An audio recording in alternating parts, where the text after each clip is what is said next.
வணக்கம் அன்பர்களே. சீனா இந்தியாவை எதிர்ப்பதற்கு பாகிஸ்தானை ஒரு கைக்கூலியாக பயன்படுத்தி வருகிறது. இந்தியாவை எதிர்ப்பதற்காகவே பாகிஸ்தானிற்கு 4 போர்க்கப்பல்களை வழங்க இருக்கிறது. அதில் முதல் கட்டமாக நேற்று ஒரு போர்க்கப்பலை, நவீன போர்க்கப்பலை பாகிஸ்தானிற்கு சீனா வழங்கிவிட்டது.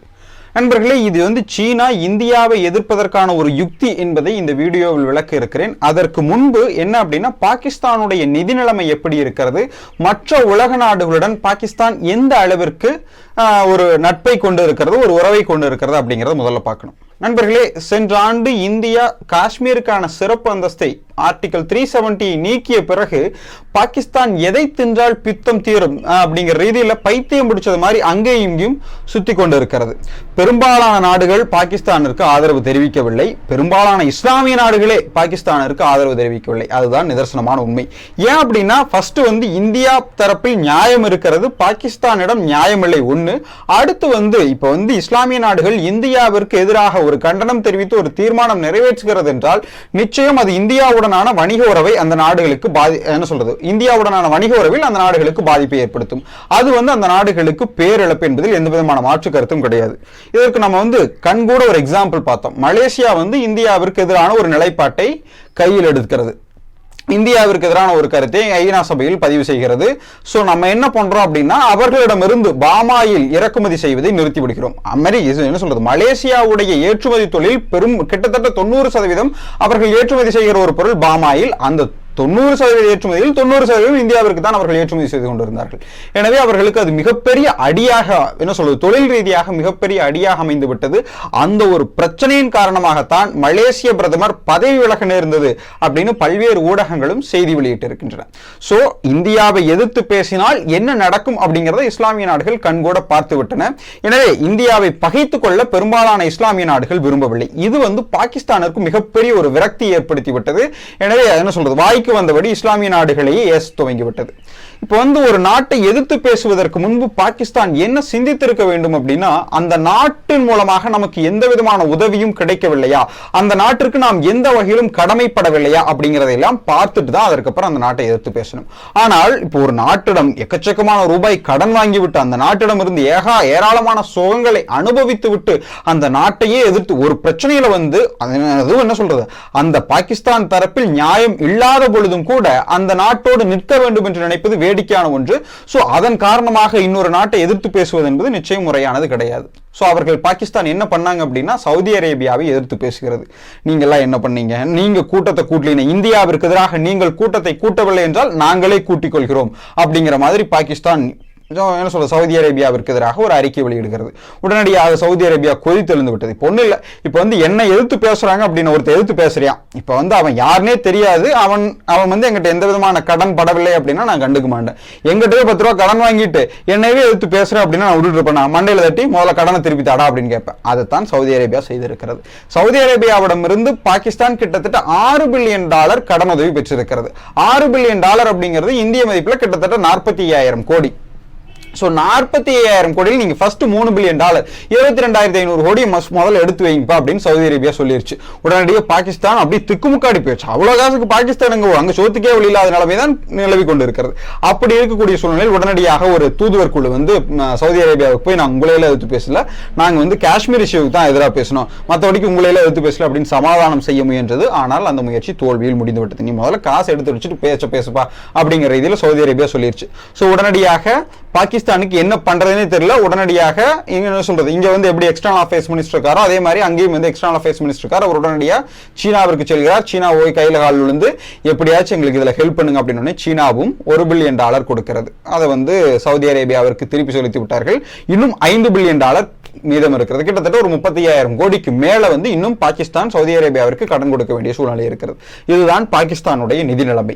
இந்த ஒரு சூழ்நிலையில் பாகிஸ்தான் சீனாவிடம் இருந்து ஒரு கப்பலை வாங்குறது, போர்க்கப்பல், அது நவீன போர்க்கப்பலை வாங்குறது. ஒரு நவீன போர்க்கப்பல்லாம் குறைந்தபட்சம் 15,000 to 25,000 கோடி வரை இருக்கும். அப்படி இருக்கக்கூடிய சூழ்நிலை இங்க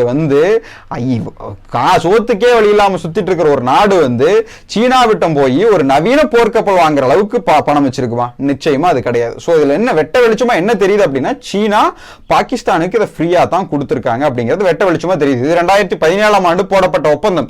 பெரும்பாலான ஒப்பந்தங்கள் கண் துடைப்பாகவே போய்விடுகின்றன.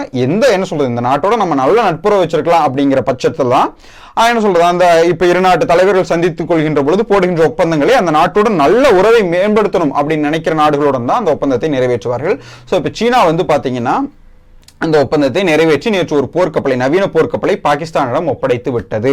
ஸோ இது வந்து பாத்தீங்கன்னா நிச்சயம் இந்திய பாதுகாப்பிற்கு ஒரு அச்சுறுத்தலை ஏற்படுத்தக்கூடியது, பாகிஸ்தான் கடற்படைக்கு ஒரு சிறிய வலிமையை அதிகரிக்கக்கூடியது என்பதில் எந்த விதமான மாற்று கருத்தும் கிடையாது. ஆனா இதுல என்ன, சீனா எதற்காக பாகிஸ்தானுக்கு வந்து இந்த போர்க்கப்பலை ஒரு என்ன சொல்றது பைசா தான் அளிச்சிருக்காங்க. அந்த நாட்டில் என்ன 7000 கோடிக்கு வழி இல்லாத நாடு எப்படி போய் ஒரு போர்க்கப்பல் வாங்கும்? அந்த நாட்டுக்கு தான் போய் கடனும் வாங்குமாமா, அந்த நாட்டுடைய கப்பலும் வாங்குமா? இதெல்லாம் நம்புற மாதிரியா இருக்குது? நிச்சயமா அது கிடையாது. சோ அது வந்து என்ன சொல்றது, சீனா வந்து ஃப்ரீயா தான் கொடுத்திருக்காங்க. எதற்காக கொடுத்திருக்காங்க அப்படின்னு பாத்தீங்கன்னா நண்பர்களே, இந்தியாவுடன் சீனாவுக்கு வந்து நில எல்லையில் தான் பிரச்சனை இருக்கிறது, நீர் எல்லையில் எந்த விதமான பிரச்சனையும் கிடையாது. ஏன் அப்படின்னா சீனாவுக்கும் இந்தியாவிற்கும் பொதுவான எல்லை இருக்கக்கூடிய நீர் எல்லைகளே கிடையாது. அதுதான் உண்மை. அப்படி இருந்தா நிச்சயமா அதுல பிரச்சனை இருக்கத்தான் செய்யும். அப்படி இல்லாத காரணத்தினால் சரி ஓகே, நம்ம அந்த வகையிலும் பிரச்சனை கலப்பணும் அப்படிங்கிற காட்டி இந்தியாவுடன் நீர் எல்லைகளை கொண்டிருக்க நாடுகளை எல்லாம் தேடி தேடி சென்று சீனா நட்புறவை வளர்த்தி கொண்டிருக்கிறது. பங்களாதேஷ், மயான்மர், ஸ்ரீலங்கா, மாலத்தீவு, இப்ப வந்து பாகிஸ்தான், இப்ப இந்த 5 நாடுகளுமே வந்து பாத்தீங்கன்னா பெரும்பாலும் மியான்மரை தவிர பொதுவான எல்லையை சீனாவுடன் வந்து பகிர்ந்து கொள்கிற நாடுகள் எதுவும் கிடையாது. பாகிஸ்தான் கொஞ்சம் இருக்குது. ஸோ இந்த ஒரு சூழ்நிலையில் பாகிஸ்தானுடனும் இந்த மற்ற நாடுகளுடனும் தேடி தேடி சென்று சீனா நட்புறவை வளர்த்துவதற்கு காரணமே எப்படியாச்சு அந்த நாட்டின் நீர் எல்லைகளை நாம் கைப்பற்றி அதன் மூலம் இந்தியாவிற்கு குடைச்சல் கொடுக்கணும். அதுதான் சீனாவுடைய எண்ணம். ஸோ இந்த எண்ணத்துக்கு வந்து பார்த்தீங்கன்னா பங்களாதேஷ் ஒத்துழைக்க மறுத்து கொண்டு இருக்கிறது. மயான்மர் வந்து அந்த ஒரு நாட்டில் மொத்தமாகவே எந்த விதமான சூழ்நிலையும் சரியில்லை. ஸோ அதில் வந்து ஒன்றும் கிடையாது. இலங்கை வந்து பார்த்தீங்கன்னா இலங்கை நாட்டிலேயே இலங்கை மக்களே சீனாவிற்கு எதிரான ஒரு நிலைப்பாட்டை கொண்டிருக்கிற காரணத்தினால் இலங்கையும் வெளிப்படையாக சீனாவிற்கு ஆதரவு தெரிவிக்க மறுக்கிறது. மாலத்தீவு வெளித்துக் கொண்டது அப்படிங்கிறத விட கம்ப்ளீட்டா சீனாவோட கைக்கு போயிட்டு முதலை வாய்க்குள்ள போயிட்டு வெளியே வந்த கதை தான். இப்ப வந்து இந்தியா காலில் இருந்து இந்தியாவிற்கு முழுக்க முழுக்க ஆதரவான நிலைப்பாட்டில் இருக்கிறது மாலத்தீவு. சோ பாகிஸ்தான் தான் சீனாவிடம் இருக்கிற ஒரே ஆப்ஷன். சோ பாகிஸ்தானிற்கு கப்பல்களை கொடுத்து அதன் மூலம் இந்தியாவிற்கு குடைச்சலை கொடுக்க பார்க்கிறது சீனா என்பதுதான் நிதர்சனமான உண்மை. ஸோ இது வந்து இந்தியாவிற்கு ஒரு அச்சுறுத்தலை ஏற்படுத்தும் அப்படின்னா கண்டிப்பா இந்திய ராணுவத்திற்கு எந்த விதமான பயமும் கிடையாது. பாகிஸ்தானை விட பல மடங்கு இந்திய ராணுவம் வலிமை கொண்டது என்பதில் எந்த விதமான மாற்று கருத்தும் கிடையாது.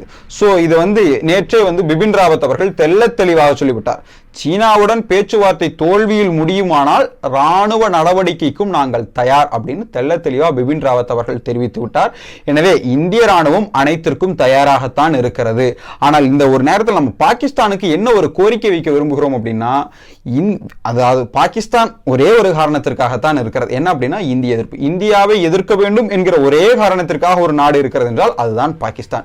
பாகிஸ்தானிடம் நீங்க போய் வேற என்ன கொள்கை கோட்பாடு வச்சிருக்கீங்கன்னா ஒரு மண்ணும் இருக்காது. அந்த நாட்டோட ஒரே கொள்கை கோட்பாடு அரசியல்ல வந்து ஜெயிக்கணும் முடிக்கணும் எல்லாத்துக்குமே அவர்களுக்கு வந்து என்ன தேவை அப்படின்னா இந்தியாவை எதிர்க்கிறது, அவ்வளவுதான். அதை மட்டும் வச்சிருந்தாங்கன்னா போதும், எல்லாத்திலையும் அரசியல் ஜெயிக்கலாம், எல்லாம் பண்ணலாம். ஆனா வாழ்க்கையில் தோற்று கொண்டிருக்கிறார்கள் பாகிஸ்தான். இந்தியாவை எதிர்க்க வேண்டும் என்கிற ஒரே நோக்கத்திற்காக 20 கோடி மக்களின் வாழ்க்கையை துளைத்துக் கொண்டிருக்கிறது பாகிஸ்தான். அங்க என்ன சொல்றாங்க, அங்கு எந்த விதமான வளர்ச்சியும் இல்லாமல் தீவிரவாதிகள் உருவாகி கொண்டிருக்கிறார்கள் இந்தியாவை எதிர்க்க வேண்டும் என்கிற ஒரே நோக்கத்தில். சோ இந்த போக்கை கைவிடவில்லை என்றால் நிச்சயம் பாகிஸ்தானிற்கு அழிவு நிச்சயம். சீனா வந்து என்ன சொல்றது ஒரு நல்ல நாடே கிடையாது. அது வந்து ஒரு சகுனி, அது விஷம் கொண்ட ஒரு நாடு. ஸோ பாகிஸ்தான் வெளித்து கொண்டு சீனாவை புறக்கணிக்கவில்லை என்றால் முழுமையாக பாகிஸ்தான் முதலை வாய்க்குள்ள போன மாதிரி ஆய்விடும். எனவே அது பாகிஸ்தானிற்கு தான் அழிவை தரும். எனவே பாகிஸ்தான் மனம் திருந்தினால் பாகிஸ்தானிற்கு நல்லது. பொறுத்திருந்து பார்ப்போம். என்ன சொல்றது, இந்த போர்க்கப்பலை சீனா பாகிஸ்தானிற்கு வழங்கியதற்கு இந்தியா எந்த வகையான எதிர்வினை ஆற்றும் என்பதை பொறுத்திருந்து பார்ப்போம். நன்றி, வணக்கம்.